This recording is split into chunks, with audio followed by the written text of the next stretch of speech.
What do you use to record Yeah, with? we're good. Just the Skype recording here at the moment. It's been a Yeah. whole lot of. We're recording now, but it's fine. I can talk about this. It's been a whole lot of. We were supposed to like move into a studio Mm-hmm. and all this other jazz, and you can imagine March was very rough. Literally, Yeah. it was very rough, and there goes my mic, as I can say. Everything was destroyed, to say the least. Here. All right, and we're gonna hold it up here today. But man, I definitely got to say is welcome to the show as this clusterfuck happens all around. Oh my God, Tyler, man, thank you for bracing with me on this one here. Cat destroying stuff, all sorts of jazz like that. But it's an honor to have you here, to say the least. Well, thanks. I'm glad to be here. Of course. And dude, I gotta say though, sometimes I tell people this, sometimes I don't. Is when I discovered your artwork, by the way, I'm like, man, this guy with your iconic artwork, there's got to be a backstory to this because holy shit, like you have some really good iconic stuff. Not to blow you here, but I'm being honest here. It's really cool. Well, thanks. I don't know if I have any special backstory, anything different than just about anybody else. Mm. Well, I mean, how'd you get started though? Like, what was the thing that kind of got you started in being an artist? Well, it's one of those things that started when I was a little kid. Like I got really into a show in the third grade. There was a TV show called Secret City that was had a host, Commander Mark, and he it was basically like one of those things where he would just show kids. He had the little art lesson for kids on PBS or whatever, and yeah, I lost it over that show and started drawing a bunch of stuff. I have a very sort of distinct memory of drawing a dune buggy in third grade and being like, "Holy shit, I drew this thing!" And wow, and being super into art, my whole life since then. And there was some times too, like in high school and stuff, where I like got sick of everyone thinking I was an artist, so I wouldn't tell people about it. You know what I mean? But, you were a closet artist. All right. Just not really. It was one of, like, because everyone already knew that I was an artist. I just stopped sort of like taking art classes and making any sort of a fuss about it because it was irritating. Why though? Like, why was it irritating? I'm curious. Was it like the whole thing of people not wanting to be like they're like giving you shit about it? No, it was like it was a whole thing of like, like I was 15 or 16 or whatever, right? And people would be like, "Oh, I'm gonna save this doodle you did for when you get famous," and I'm like, I don't know what. Like, I just drew like the Stussy logo. Like, I don't know what you're talking. I don't know what. Yeah. Like, being famous sounds fine, but like, if you're not going to tell me how to do it, don't tell me I'm going to do it. Exactly. It's like it's nice to know you think I'm going to become famous, but if you have that road, like the Candyland road, right in front of me here, tell me how. Yeah. Like that I get. That I often get here. Like I've got like, that so much. It's not as an artist, but as a writer though, as a podcaster, and then I mean, like, I don't know if you can tell or not. It says Herp Life on my shirt for herpological. So I work with exotic animals as well, like, monitors, Komodo dragons, stuff like that. And snakes too. And, hearing that shit of, oh, you're going to become such a famous podcaster. You're going to become Chris Hardwick. Or, oh, you're going to become Jack Hanna. I'm like, you know how long those fuckers have worked? There's no way. Yeah. Oh my God. Like a lot of pressure, doesn't it? Like, you could just be having fun and making this thing that's like cool, but like people want to turn it into like this big, like, oh, you're going to be a huge success about it. They do. I mean, I write 7 comic book series right now for a comic book company, SGGS. And man, people are like, you're going to become Jeff Johns. I'm like, no, I'm good. I'm going to. I like my amount of stress for work. I don't want to have like, you're head of DC Comics stress. Well, not he's the X-head now, but no, I'm good. I'm good. I mean, that's kind of a valid reason, though. It's almost very humble of you, I might say. I'm probably the most humble person you've ever met. I can see it. I can see it. I can really see it. I mean, well, I think a lot of us who work in comics, I'm not going to say all because I've heard stories. I will not name names here because I don't want to get in trouble. But I would say 99.9% of us are really humble folks. Oh, yeah. Well, I mean, especially if you're a working cartoonist or working in comics, you get humbled pretty quickly. Like, it's just such a small community, and being comic book famous is like being, I can't think of a good example, but it's not being very famous at all. It's Like I drew yeah, BPRD for 3 years, and that to me was like, that was it. that was That a high. was like just about the only work for hire thing that I could imagine. Like, before I got into the industry, that was about the only thing I would be like, that's what I want to do, is draw BPRD. And then Ooh. I did it, and I still like will meet people and they're like, you draw comics? What's the most popular thing you've done? And I'll be like, BPRD. And they're like, what's that? And I'm like, Oh, have you seen the Hellboy movies? yeah. Well, the Hellboy movies are based off a comic, and the BPRD is a spin-off of that comic. It's like the little known series that people need to really check out is BPRD and Hellboy in general. I think, Like that's the yeah. thing. Oh, that's gotta be. I'm sitting here trying to imagine that's got to be somewhat painful. You're like, yeah, and then you're really excited to be like, yeah, BPRD, and they're like, what is that? Oh, like, Yeah. oh shit. Well, what's nice about it is that, like, it definitely keeps you humble, but it also sort of, it puts it in a perspective where it just reminds you why you're doing this sort of thing. Like, I'm doing it because I love it. Um, it's like a great way for me to spend my day, is drawing comics. Like, Yeah, that's yeah. the thing that motivates me, is like, just like trying to have a very nice day doing a thing that I enjoy. Because And even writing it, let me be honest with you, on the writing side, it's the same mhm, shit. Where like if you can just turn on that music and just go to town, like you put on some pair of headphones, like some cans, mhm. turn on that music, you lock that studio room door, and you just go to town. Therapy, Yeah, therapy. that's like, there's Oh, so many people who are like aspiring artists and writers who they're they have a hard time getting to that point where they actually enjoy the shitty parts of the job, yeah, and yeah. it prevents them from doing a lot of the stuff that they want to do, because they're stuck thinking it should be like all perfect flow, instead of like the struggle that it is, It's half the true. time. Yeah, whether being an artist, a writer, an editor, hell, even inkers I know, like they have a tough time too. Like there's that underside of comics I don't think people really truly understand. And, that's kind of a thing. Like Yeah. once you're in it, you get it. Like social media, marketing, like the greatness of okay, like shit, I have a day job and still work in comics, so there's Yeah, that to yeah. deal with. I don't know. Do you do that, or are you full time as an artist? Oh yeah, I'm full time. My very first book, Petrograd, was, I was working full time, um, in the video game industry, and then drawing comics at night and weekends. So it What you was like, do games though? say that again. What you do in video games? I did mostly 3D modeling. I did some like interface design stuff. I did video games for like 12 years, so I Jesus, Tyler. did a lot of different stuff. Like, my first games I worked on were the PlayStation 1, um, sort of midway through that development cycle, and then Wow. and You then the kind of last age thing. yourself. Yeah, So I didn't mean yeah. to interrupt. You kind of age yourself. People are like, a PS1? We're on the 5 right now, man. Yeah, yeah. And I think PlayStation 3 was the last thing I developed for. Yeah, they were just starting. They were just ramping up 4 when I quit to do comics full time. Nice. Yeah. You've been all over the spectrum.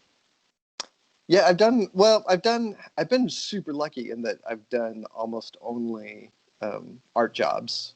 Hmm. Since I was like, I think my first like full time art job was when I think I was still 18 when I got it. I might have been 19. No, I was 18. I was 18. And I've been doing it, and I'm 46 now, I You're think. only 46.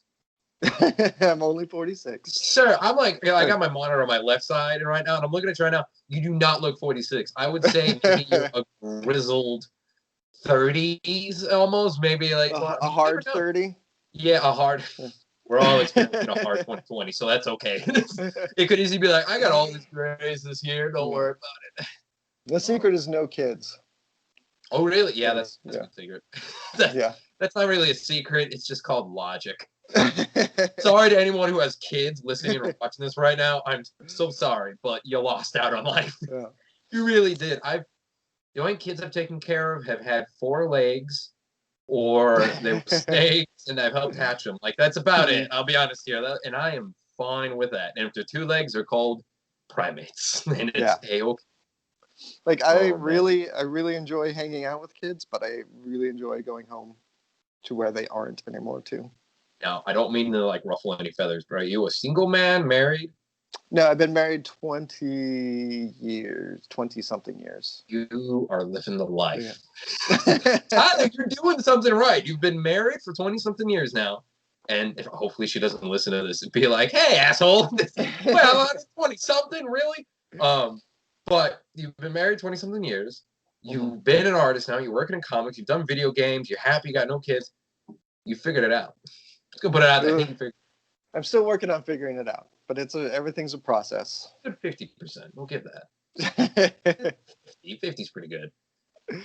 Like, man, I mean, so that's been an interesting. Like, how did you get into video games? Because I've known plenty of people that work in comics, and video games are on their backstory at all. Yeah, I had a very weird um, sort of, well, it wasn't weird, like it makes sense I think in context, but it was like I had a couple years that I ended up doing a lot of job hopping, and I did a lot of like um, just managing to get jobs that I wasn't 100% qualified for, but that where they were basically they wouldn't pay me very well, but they would train me.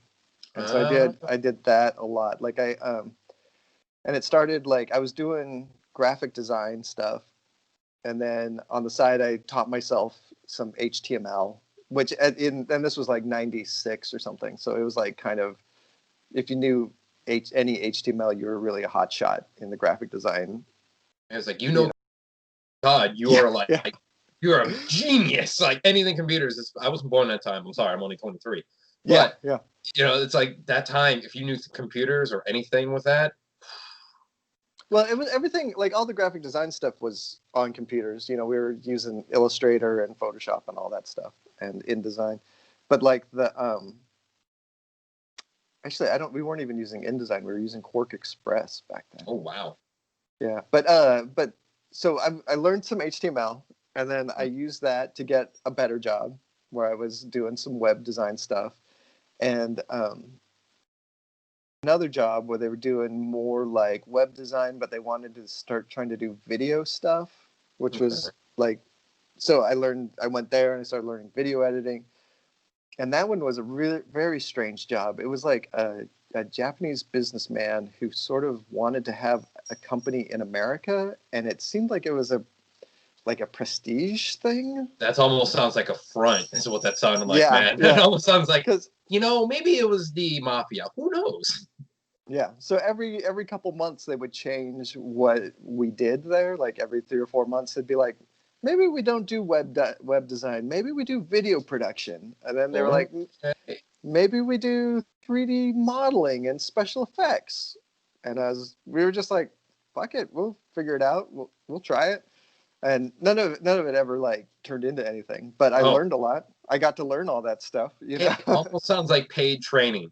To be honest, Yeah, here, it's like we're yeah, gonna it really train you on was. a bunch of shit, and it's so you wow. And so eventually I learned enough 3D modeling stuff that I got a job at a little startup um, doing video game stuff, and I worked there for not very long, like 6 months before they went out of business and laid everyone off. But that was enough of a foot in the door, and that was in San Diego, and at the time the video game there was 5 or 6 game studios around town, and sort of everybody knew each other, and so it was just a couple months later that a friend of mine that I knew from my previous job called me up and said, "We're hiring. You should apply." So I hired and got the job, and then and then I did that for 12 years, and then finally quit to go do video game or do comic books. Nice. Mostly just because I was burnt out on video games. Video games is I mean, comics has ended up being a lot more work, day to day. But Yeah. but the video games is like more brutal. Like the culture around it is like Oh. the studio that I worked at was a very large studio in San Diego, and there was awful fucking things that happened at that studio. Like Really? somebody committed suicide in the studio, Oh shit! Did not and expect that. yeah, yeah, no, it was Oh. dark, very dark. There's like, and like, it's one of those things where it's like I did not. I was so in the middle of it that I didn't realize how like just unhealthy and awful it was. It's very fucked business. It's very like, what can I say without getting in trouble? There's some stuff I'm doing with video games right now. I love NDAs, right? There's some stuff I'm doing with video games right now, and it's stressful even for me with the work I'm doing on it, which is bare to none compared to what some of the people are doing on there. And it's like, what I've talked to people who've worked in the video game industry, people who weren't on comics, it was just like friends, and it really is almost. It's the community is pretty, especially these days, Jesus, it's pretty toxic, but it's really tough not to be. And the people who make the games, there's not one person I know that's never drank a lot while making a video game. They're usually drinking a bit, and it's like it's very, I don't want to offend anybody, but it's just one of those things where you're right, you're absolutely right. It is kind of a dark thing depending on where you go, and it's a very high toxic, high stressful environment. Not always, but it's a good majority. It's one of those. My experience was that there was a lot of there was a huge amount of that thing where it's like you get I'm losing my words. When you get you get a promotion. You like there's so many people who just get promoted until they're in the job that they're bad at. So they're like a really, really good artist, and they just get promoted and promoted until they're a manager, and then they can't get promoted anymore because they're really shitty managers, and that's sort of where your life hell. Yeah. And then they're just like, wait a minute here. And the thing that I like about comics over video games is just that there's no money in it. I mean, you can't make a video game for less than $1 million, and you can make a comic book for almost nothing. It's true. So the pressure's a lot lower. Like people are a lot more reasonable in what they expect of you and what they and what just everything you're trying to do. Well, it's true. You have that, and you have Kickstarter for one thing. You can make what, 10 grand there or something like that, and then you have a full-fledged series. You have supporters if you make that much money on there, and you do all that sort of jazz on there. Like there's people I've known that have supported 3 different chapters, so that's 20-something books over a couple of years of Instagram plus merch, doing like promotions and the Kickstarter and jazz like that, and they made it work. Like. And there's people I know who do indie books for IDW and Image. They don't get a hell of that far at all. So it's like being an indie guy like ourselves. I mean, do you do more indie work, or do you think you do more work for like Image, Dark Horse, Marvel, DC sort of stuff like that? Dark Horse has published probably like 80% of my stuff. I've done a little bit of like Marvel and DC, just like small gigs here and there, but nothing really ongoing. So it depends on how you interact with comics. Like there's some people who, when I say that Dark Horse publishes most of my stuff, they're like, oh, an indie guy. But like, it doesn't seem like very indie to me. Like, no, it's really no, because that's it. I mean, then again, I think it's old school people who say, oh, you're indie when you're like IDW or Dark Horse, something like that. When it's not anymore. That's like we were just talking about like with Kickstarter and shit like that, people fund through just Instagram and they have these comics, digital and print. I think it's changed. I mean, it's definitely changed in 2020, but I think it's just all changed. Like Marvel and DC definitely are like the big guys in the direct market, but they're not the big guys in the comic book industry anymore, No, it's true. I would say almost IDW does a lot more in a sense. Or Image, almost. I don't know if IDW, like the really big, probably the biggest one. now I'm saying this, I don't know if my numbers are right, but like Scholastic might be the biggest dollar-wise comic book publisher right now. You might be right on that one, actually. Yeah, like that. Those Rihanna Telgemeier books, like Smile and stuff, like those are huge, and Bone through there is huge. Oh, and the Dogman comics, like those are like gargantuan.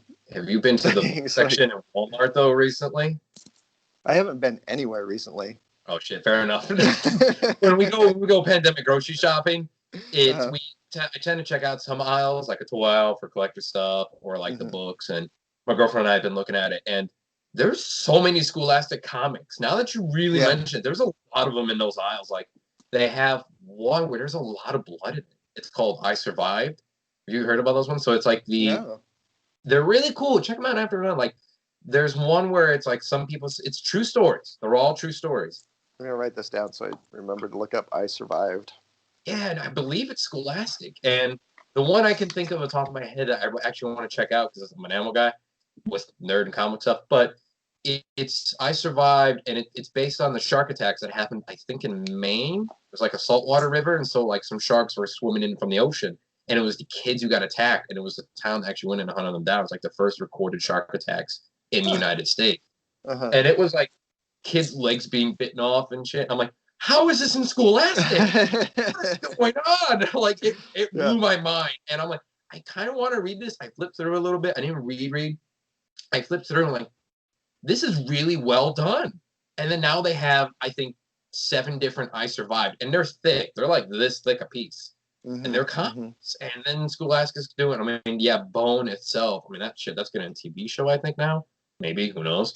But yeah, that was like they announced a Netflix thing, didn't they? No. I don't know. Yeah, but that Bone has been an amazing thing because it's just like, I mean, he finished that series, what, over 10 years ago? 15 years ago? I was reading it when it was coming out because my middle school library would get them all. And they're like, we have a new Bone! And it would be a fight. I'm not even kidding, like, down on the ground. And so it was like the weirdest middle school library. We had a statue of Dobby. It was a life-size Dobby from Harry Potter in there. And so it was like, if you took a picture, it would be kids kind of pushing each other for Bone to check it out. And Dobby's just sitting there looking at us like disappointed, as well as the school. This is a librarian was just like, what is going on? It's we want the new issues of Bone. It's like, order more. It's like, what do you want to have? Those are back in the day, like 15 years ago. It was great. Yeah. Oh man, yeah, it's true. Like, that's some news. Like, you've honestly like opened my brain up a little bit. Really saying Scholastic. Like, book fairs too. Like, man, those did some numbers back in the day. Those book fairs. And man, you've opened up memory lane, Tyler. I don't know if you realize. I'm like going through. It's like flashbacks to like Scholastic book and whatnot. But you're right. Like, and there's a lot of people I know now who are going from the big 2, or even working for the big 2, and kind of doing a young adult. Like, young adult comics have seemed to be the way of the future. And I don't mean to offend anybody or maybe start some shit up, but it seems like, and I've been hearing the news, DC doing it and stuff too. Young adult seems to be the way of comics for a while now. Yeah, I have mixed feelings about that. Like, it certainly seems like if you're talking about like book publishers and like the bookstore market, that seems to be what people want to publish. But I think, I don't know, because like we really need, like, the industry as a whole needs like everyone to read comics. You know, True. Like, we need a lot more, just adult, general interest comics that aren't necessarily, superheroes or even horror stuff. Like, we need more, like, there need to be more like adult themed like romance stuff. What would you? And when I say adult themed, I don't mean like porno. I mean like just romance for people wụ are adults. Yeah, so it's like actual romance, not just like, hey, pretty lady, my car broke down. It's like, all right. It's like that sort of thing. No. Yeah, I get that. Yeah, that's because that's immediately people are thinking, oh, romance. Oh, Tyler's a little kinky. No. Real romance. Man, it's true. Like, romance would be a good one. There would be some. I'm with you on that. Like, so romance would be one. What's some that you think maybe would be another some good ones? Because we got through You these know, ideas out. I think a lot of the Japanese model is great. Like a lot of the manga they do, like sports manga is great. Firefighter one too.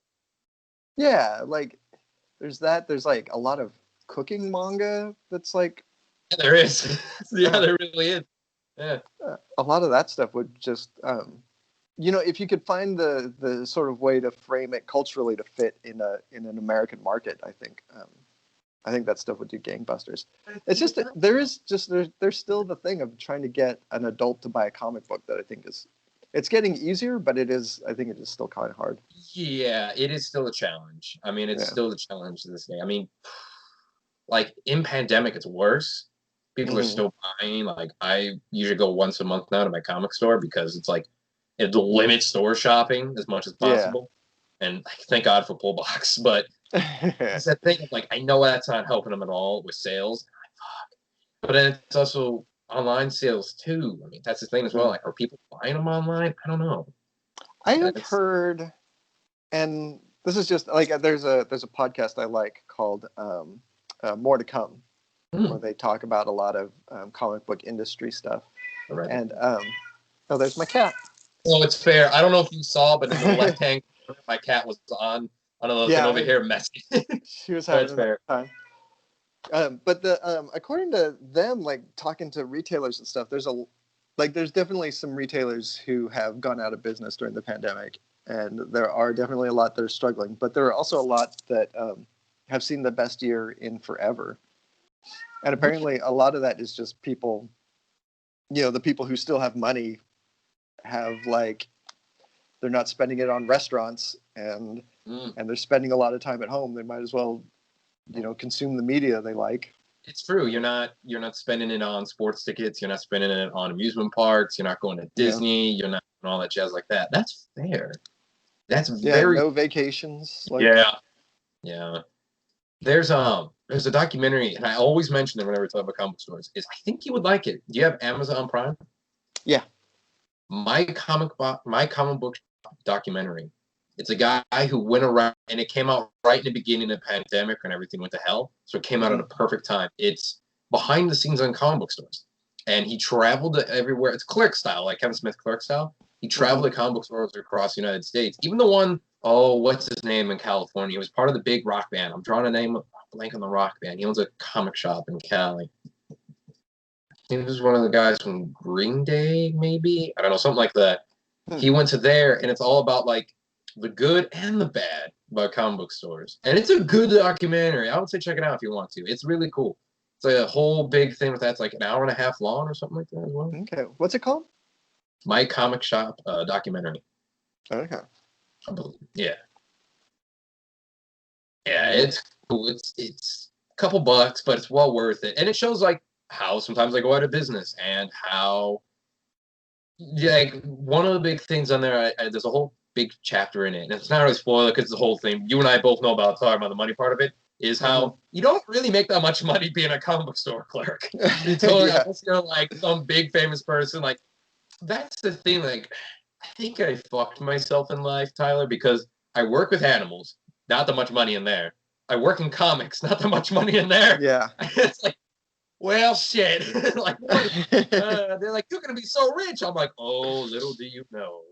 Yeah. Little do you know, folks. That goes back to the famous thing, but yeah, like, well, I'm curious on your side of things, though, man. Is there like a type of genre that you want to work in that you've never worked in before? Um, You've done a bit. I've done a lot. Like not really. Like really, the place that I'm the most comfortable is in horror. That's the stuff that I find the most compelling, I think. Yeah, and that's basically all I do, really. So I'm Yeah, pretty happy doing that. that's There's fair. I mean, I would like to do some more like young adult kinds of stuff, but it's